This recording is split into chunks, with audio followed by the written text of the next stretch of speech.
नमस्कार। प्रस्तुत है आज का चिंतन। आत्म जागृति से ही मानव का उद्धार संभव है।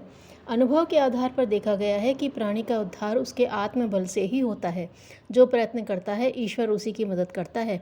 किसी भी कार्य को करने के लिए मन में जब तीव्र इच्छा जागृत होती है और मन में दृढ़ संकल्प होता है तभी भगवान भी मदद करता है।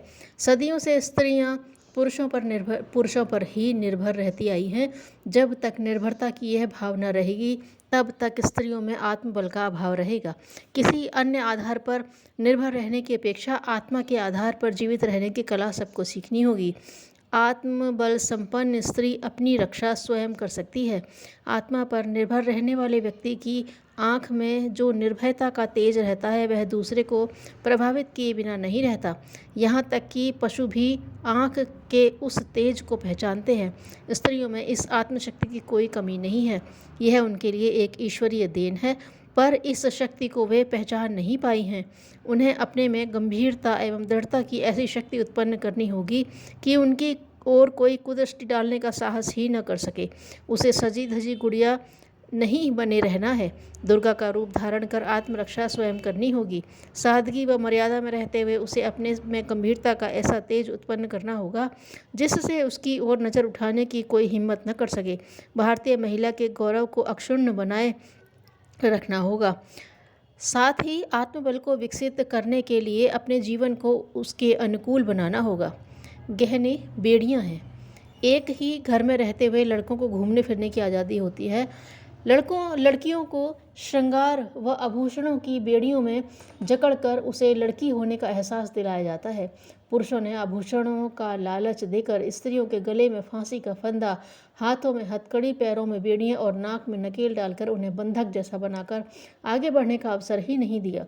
ईश्वर अगर स्त्री पुरुष में भेद डालता तो वह नाक कान में छेद करके ही स्त्री को भेजता। गहनों ने बहनों को दबाया है। स्त्रियां इस बंधन को अस्वीकार करना सीखें और प्रगति में बाधक समझें। पाश्चात्य सभ्यता की होड़ में हम इतना आगे निकल आए हैं कि हमारी भारतीय सभ्यता व उसका गौरव कहीं पीछे छूट गया है। भड़कीली व आधी अधूरी वेशभूषा जिसे हम आधुनिकता की संज्ञा देते हैं वह तो हमें आदिकाल की याद दिलाती है। उस समय मनुष्य कपड़ा बनाना भी नहीं जानता था, परंतु जब उसमें ज्ञान का संचार हुआ और शर्म हया की समझ आई तो वह अपने शरीर को पत्तों से ढकने लगा। आधुनिकता का अर्थ सभ्यता का परित्याग करना नहीं।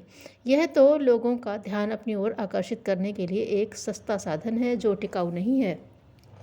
इस बनावटी चमक दमक का मोह त्याग कर आंतरिक गुणों रूपी गहनों से अपने को सजाएं और स्वयं में निर्भयता उत्पन्न करें। ऐसा करने पर ही स्त्री अपने को सुरक्षित रख सकती है। शरीर को सजाना छोड़कर अपने अंदर गुणों का लोह तत्व उत्पन्न करके वह शक्ति स्वरूपा बन सकती है। अन्यथा इस प्रकार दामिनी सताई व जलाई जाती रहेंगी, अपमानित होती रहेंगी। स्त्री पुरुष का भेद वह स्वयं अपने मन से निकाल डाले। अपने को कमज़ोर न समझे। पुरुष में शरीर की ताकत है पर स्त्री में आत्मिक साहस है जो पुरुष की तुलना में कहीं अधिक श्रेयस्कर है। किसी के हाथ में तलवार दे दी जाए पर यदि वह निर्भय नहीं है तो तलवार का वार भी निशाने पर नहीं लगेगा या वह तलवार उठा ही नहीं पाएगा। वातावरण में दुराचार बहुत बढ़ गया है, इसलिए निर्भयता का गुण सभी महिलाओं को आत्मरक्षा हेतु उत्पन्न करना होगा। ध्यान आकर्षित करना है तो अपने आत्मबल को पहचानें और दृढ़ संस्कारवान, विचारशील तथा कर्तव्यशील बने। कुछ ऐसे महत्वपूर्ण काम करें जो न केवल लोगों का ध्यान आकर्षित करें वरन उनके मनो मस्तिष्क पर एक अमिट छाप छोड़ दें।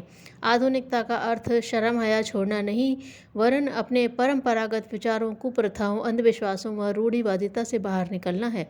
मर्यादा को बनाए रखते हुए पुरुष के कदम से कदम मिलाकर देश के गौरव को बढ़ाना है, जिससे लोग नारी के अंतर्मन को नमन करें और सम्मान करें, बाह्य रूप का सम्मान नहीं। Gargi, Mother Teresa, Sunita Williams, Kalpana Chawla आदि कुछ ऐसी ही नारियां हुई हैं जिन्होंने सभ्यता के दायरे में रहकर नाम कमाया। अपनी योग्यता, कर्म निष्ठा व महान विचारों से उन्होंने समाज में अपना एक अलग स्थान बनाया।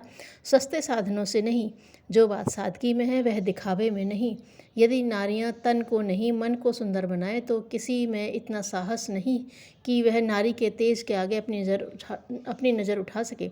21वीं सदी नारी सदी है। सत्ता संभालने के लिए मनोबल और साहस बढ़ाने की ही आवश्यकता है। स्त्रियां शांति सेना का कार्य उठा लेंगी तो दुनिया बदल जाएगी। देश दुनिया के सामने जो समस्याएं उपस्थित हैं उनसे मुक्ति मिलेगी।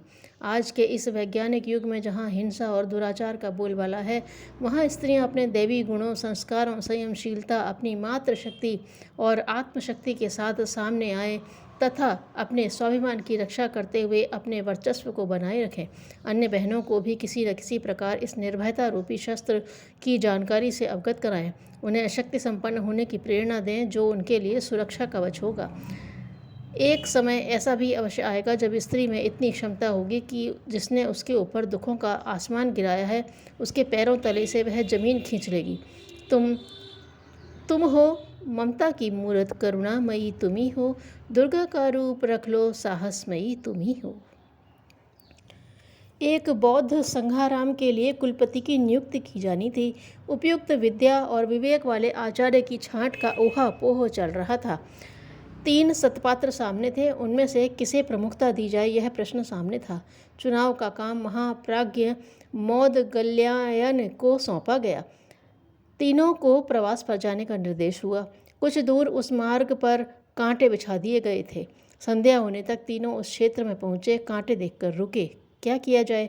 इस प्रश्न के समाधान में एक ने रास्ता बदल लिया, दूसरे ने छलांग लगाकर पार पाई, तीसरा रुककर बैठ गया और कांटे बुहार कर रास्ता साफ करने लगा ताकि पीछे आने वालों के लिए वह मार्ग निष्कंटक रहे, भले ही अपने को देर लगे। परीक्षक मौदगल्यायन समीप की झाड़ी में छिपे बैठे थे। उनने तीनों के कृत्य देखे और परीक्षा फल घोषित कर दिया। दूसरों के लिए रास्ता साफ करने की विद्या सार्थक मानी गई और कुलपति की जिम्मेदारी उसी के कंधे पर गई। मौदगल्यायन ने कहा, संघाराम में सत्य प्रवृत्तियों की परंपरा वही डाल सकेगा जो स्वयं सबका ध्यान रखे और अपने आचरण से प्रेरणा उभारने की क्षमता रखता हो। विपत्तियों में मनुष्य परमात्मा के बारे में सोचने को बाध्य होता है। धन्यवाद।